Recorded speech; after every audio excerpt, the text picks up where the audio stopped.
नमस्कार, बहुत स्वागत है आप सभी का। मैं हूं सुशांत सिन्हा। भारतीय टीम चैंपियंस ट्रॉफी जीत गई। देश के ज्यादातर हिस्सों में कहिए या 99.9% हिस्सों में कहिए कि जश्न मन रहा है। लेकिन वो कौन से लोग हो सकते हैं जो ऐसे जश्न के मौके पर, ऐतिहासिक मौके पर पत्थर चला रहे हैं, जहां पर झड़पें हो रही हैं, कुछ जगह ऐसी जहां पुलिस पर आरोप लग रहा है कि वो सेलिब्रेशन रोक रही है,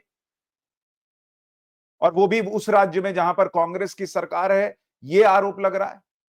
ये बड़ा गंभीर प्रश्न उठ रहा है कि भाई इंडिया की जीत पर पत्थरबाज कहां से आए और इन पत्थरबाजों का इलाज क्या है। आपसे कमेंट में पूछ रहा हूं कि आप कमेंट करके जरूर बताइए कि ऐसे पत्थरबाजों का इलाज क्या है। लेकिन ये पत्थरबाज कौन है पहले ये समझ लीजिए। भाई, जिस वक्त जडेजा हर्षित अर्शदीप का गंगनम स्टाइल का डांस जो है वो वायरल हो रहा है, देश भर में लोग सड़क पर निकल कर आ गए कि भाई नाचा गाया जाए, इंडिया चैंपियंस ट्रॉफी जीती है, 9 महीने में दूसरी ट्रॉफी भारत के नाम हो गई है।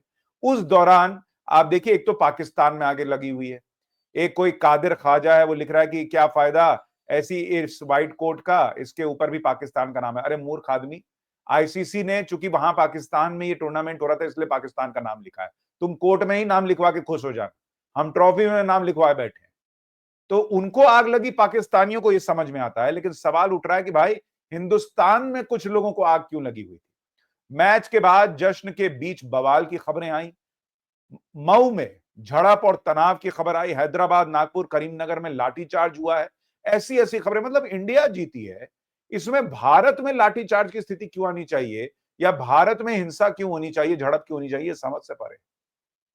लेकिन ये हुआ। और आप देखिए, आनंद रंगनाथन है, उन्होंने एक वीडियो पोस्ट किया कि भाई आप देखिए किस तरीके से मऊ में विक्ट्री परेड चल रही थी, लोग निकले थे भाई कि जश्न मना रहे हैं, खुश हो रहे हैं। उसमें जो है, जब जामा मस्जिद वहां पर है उसके पास से निकले तो स्टोन पेल्टिंग शुरू हो गई और वहां पर जो है कई लोग घायल हुए। ये आनंद रंगनाथन ने एक वीडियो पोस्ट करते हुए आरोप लगाया। आपको वो वीडियो भी दिखाता हूं जो आनंद रंगनाथन ने पोस्ट किया है। ये वो वीडियो जो आनंद भाई ने पोस्ट किया, और इसमें कुछ लोग आप देखिए पत्थर चलाते हुए दिख रहे हैं। और कहा यह जा रहा है कि भाई वहां पर जामा मस्जिद के पास से जब ये पूरा काफिला निकल रहा था जो जश्न मना रहा था, तो वहां पर ये पत्थरबाजी शुरू हो गई। अब सवाल उठ रहा है कि भाई किस बात की पत्थरबाजी, क्यों, जरूरत क्या है। जो मीडिया रिपोर्ट्स है उसमें भी दावा यही किया जा रहा है कि वहां पर जो हुआ उसको लेकर, कि बताया जा रहा है कि जश्न मना रहा जुलूस जब मस्जिद के पास पहुंचा तो दोनों पक्षों में बहस शुरू हो गई, जिसने देखते ही देखते हिंसक रूप ले लिया। उपद्रवियों ने जश्न मना रहे लोगों पर पथराव शुरू कर दिया, कई लोग घायल हो गए। हालात बेकाबू होते ही कुछ असामाजिक तत्वों ने वाहनों में तोड़फोड़ भी की, 2 गाड़ियों और 2 दुकानों में आग की खबर है। मऊ की खबर आपको बता रहा हूं, जो इंदौर के पास है, मध्य प्रदेश की खबर। अब आप बताइए बॉस की, मतलब वहां पर अगर लोग जश्न मनाते गुजर रहे हैं तो पत्थर क्यों चल रहा है। कहा कुछ वीडियो ऐसे भी वायरल किए जा रहे हैं जिसमें कहा जा रहा है कि नाराए तकबीर, अल्लाह अकबर के नारे वहां लग रहे हैं। अरे भाई, तुम इंडिया जीता तो तुमको खुशी नहीं है क्या। लोग पूछेंगे ही, और इस तरह की घटना होगी तो लोग पूछेंगे। लेकिन वहां जो मस्जिद थी उसके मौलाना क्या कह रहे हैं, जरा एक बार उनका पक्ष भी सुनिए। वो कह रहे हैं ये किससे पूछ के जुलूस निकला, किससे पूछ के वहां से लोग जा रहे थे, किससे परमिशन ली थी। मतलब इंडिया आज की डेट में अगर मैच जीत जाए, चैंपियंस ट्रॉफी जीत जाए, तो भाई रात में पहले आप निकलिए 10 बजे पुलिस से परमिशन लेने के लिए कि भाई लोग बाइक से नहीं निकल सकते। इससे पहले नहीं जीती है इंडिया, और इससे पहले नहीं निकला क्या, और देश के दूसरे हिस्सों में नहीं निकला क्या। मस्जिद के पास से निकल रही है तो इनसे परमिशन लेनी पड़ेगी पुलिस से, तभी निकल सकती है। हालांकि सुनिए मौलाना का पक्ष क्या है। मोहम्मद जाबिर है। क्या घटना हुई थी और कब की घटना? तरावी की नमाज चल रही थी, उसी बीच में जुलूस यहाँ से शोर शराबा करते हुए निकला, और जब तक हम नमाज से फारिग होते, जब तक यहाँ शायद जुलूस का आखिरी हिस्सा बचा हुआ कुछ होगा, नमाज के लिए नमाज से फारिग होकर निकल ही रहे थे, तो किसी ने बम अंदर की तरफ फेंका। सुतली बम था वो, और उससे पूरा धुआं उठा और पूरी सिचुएशन क्रिएट हो गई और सारे लोग पैनिक हो गए। इस तरह फिर वो बात बढ़ती चली गई। फिर क्या हुआ? बस कुछ नहीं, बस मेरा तो कहना यह है कि मुझे समझ में ही नहीं आ रहा है कि ये जुलूस आखिर निकला कैसे, और दूसरी बात इस रूट से कैसे निकला। तो ये निकल सकता है जुलूस, किन लोगों ने परमिशन ली थी, क्या बिना परमिशन के निकलता। और दूसरी बात यह है कि अगर परमिशन ली थी तो कितनी गाड़ियों की, कितने लोगों की, किस तरह की सिचुएशन में परमिशन दी गई थी। पथराव की नौबत ऐसे आई कि पहले वो जिन लोगों ने बम वगैरह जो भी फेंका था, उस फेंकने की वजह से उसके साथ कुछ हाथापाई हुई। हाथापाई में मैं बाहर निकला और मैंने उस आदमी को निकाल कर बाहर निकाला, और इतने में वो अमित जोशी आए, उन्होंने बातचीत शुरू की। मैंने उनसे कहा कि ठीक है, थाने पर बात करते हैं, कोई बात नहीं, आराम से बात करते हैं। अमित जोशी यहाँ इलेक्ट्रॉनिक की दुकान है उनकी, वो आए थे और उन्होंने बातचीत की। नहीं, मुझे ये पता नहीं है, मैं उनको पर्सनली थोड़ा सा जानता हूँ, इसलिए मुझे नाम याद है। तो उसके बाद उन्होंने यहाँ से वो गए और वहाँ से वो वहाँ पहुँचे होंगे और उसके बाद उधर से पथराव शुरू हुआ।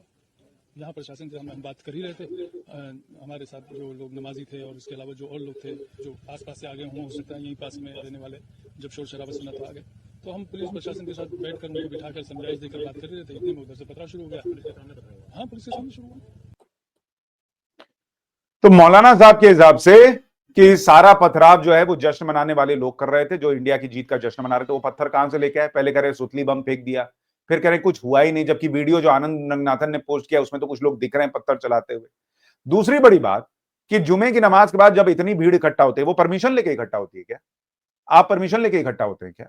तो चैंपियंस ट्रॉफी अगर इंडिया जीत गई तो अगर 10 लोग निकल रहे हैं बाइक पे तो उनको पुलिस से परमिशन लेके निकलना चाहिए, और इस रूट से कैसे निकल रहे हैं परमिशन लेके निकलना चाहिए? ये कौन सा हिसाब है बॉस? और अगर वो जश्न मना रहे हैं, आप भी निकल जाते, आप भी कहते कि वाह वाह बहुत बढ़िया इंडिया जीत गई, इंडिया इंडिया चिल्लाने लगते। हर बात में यहां मतलब मैं कह रहा हूं इसी देश में कई जगह ऐसा हुआ होगा कि मंदिर के पास से लोग निकले होंगे इंडिया इंडिया करते हुए, जैन मंदिर के पास से निकले होंगे, गुरुद्वारों के पास से निकले होंगे, कहीं कुछ नहीं हुआ। जैसे ही इस रूट से निकले यहां पे हंगामा शुरू हो गया, तो अपने आप में पब्लिक नहीं पूछेगी कि ये क्या हो रहा है, हर बार ऐसा ही क्यों होता है, इतने पत्थर कहां से आ जाते हैं? ये बड़ा अजीब सा हिसाब है भाई।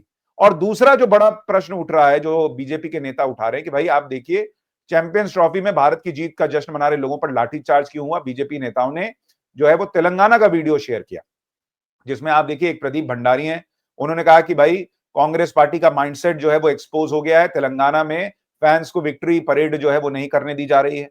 अमित मालवीय ने एक वीडियो ट्वीट किया, उन्होंने लिखा भाई हैदराबाद की पुलिस लाठीचार्ज कर रही है दिलसुख नगर में, तो ऐसा क्यों हो रहा है, लोगों को क्यों रोका जा रहा है? एक बार जरा आपको वीडियो दिखाता हूं, ये वीडियो देखिए कि प्रदीप भंडारी और अमित मालवीय ने कौन सा वीडियो पोस्ट किया, उसके बाद आपको आगे तेलंगाना का वीडियो मालवीय और प्रदीप भंडारी ने कहा जा रहा है कि पुलिस जो है वो लोगों को जश्न मनाने से रोक रही है। ये वो तस्वीर जिसमें कुछ लोग दिख भी रहे हैं।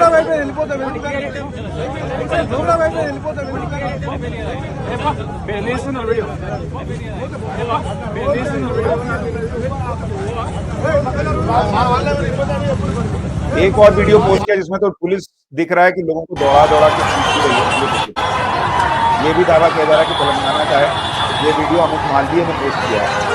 भाई आप देखिए जो लोग जश्न मना रहे थे उनको लाठीचार्ज कर दिया है और उनको बेचारों को दुकान में ऐसी हालत हो गई। तो इस पर बीजेपी जो है वो सवाल पूछनी चाहिए, क्या कांग्रेस शासित राज्यों में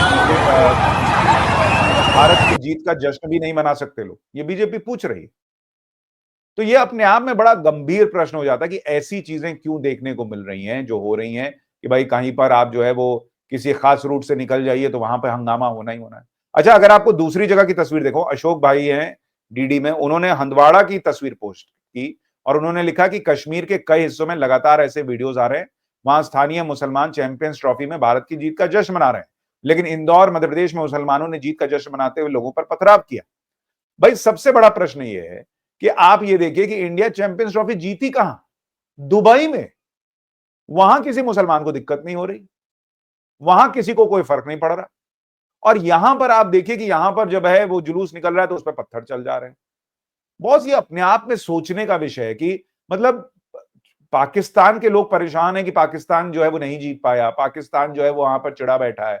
अभी देखिए ना, शोएब अख्तर ने एक वीडियो पोस्ट किया कि भाई चैंपियंस ट्रॉफी पाकिस्तान में हो रही थी, लेकिन फाइनल में पाकिस्तान का एक भी अधिकारी जो है वो पीसीबी का नहीं आया था। सुनिए शोएब अख्तर को। जी, आईसीसी चैंपियंस ट्रॉफी हिंदुस्तान ने जीत ली है और एक अजीब सी चीज मैंने देखी है कि पाकिस्तान क्रिकेट बोर्ड का कोई नुमाइंदा यहाँ खड़ा नहीं था। पाकिस्तानी चैंपियंस ट्रॉफी होस्ट कर रहा था और पाकिस्तान का कोई भी नुमाइंदा यहाँ पे नहीं खड़ा था। ये बात मेरी समझ से बाहर है। कोई रिप्रेजेंट करने क्यों नहीं आया ट्रॉफी और कोई देने यहाँ पे क्यों नहीं आया? It is beyond me point to think about it please. World stage है, यहाँ पे आपको होना चाहिए था, but sadly I could not see any Pakistan cricket board member out there और ये hosted by us and yet there is nobody there. Think about it. Feeling very down to see that. Pakistan के लोग चिड़े बैठे थे, ये समझ में आ रहा है। सोशल मीडिया पर उनकी हालत खराब है, कुछ भी अनाप शनाप लिख रहे हैं, वो समझ में आ रहा है। कोई पीसीबी का नहीं पहुंचा, ये भी समझ में आ रहा है। लेकिन अपने यहां किसी को भारत की जीत से दिक्कत हो सकती है, ये समझ से परे बॉस। ये लोगों को हजम नहीं हो रहा कि भाई क्यों इस तरह की चीज हो रही है। कहीं पर फैंस को आप रोक रहे हैं, कहीं पर जो है वो पत्थर चल जा रहा है। और इस तरह की घटना अगर होती है तो उसका इलाज क्या है आपकी नजर में? भाई मुझे तो समझ में नहीं आता कि ये कौन सी थॉट प्रोसेस है कि भाई आप जो है वो इस जीत के जश्न में शामिल नहीं हो सकते। इंडिया की जीत है भाई, भारत की जीत है, इतनी बड़ी जीत है और आपको ये दिक्कत लग रही है। और इसी तरह से जब उत्तर प्रदेश में कहा जाता है कि भाई होली है, होली में अगर आपको दिक्कत है रंग से तो आप घर पे ही नमाज पढ़ लीजिए, तो उस पर हंगामा हो जाता है कि भाई देश में सेक्युलरिज्म खत्म हो रहा है। पर जब आपसे जीत के जश्न के 4 नारे बर्दाश्त नहीं हो रहे तो भाई उस दिन होली का रंग पड़ जाएगा, तो फिर तो हंगामा ही होगा। तो पुलिस तो ठीक ही कह रही है कि भाई घर पे नमाज पढ़ लीजिए, जैसे कोरोना के समय पढ़ लिया था वैसे ही पढ़ लीजिए।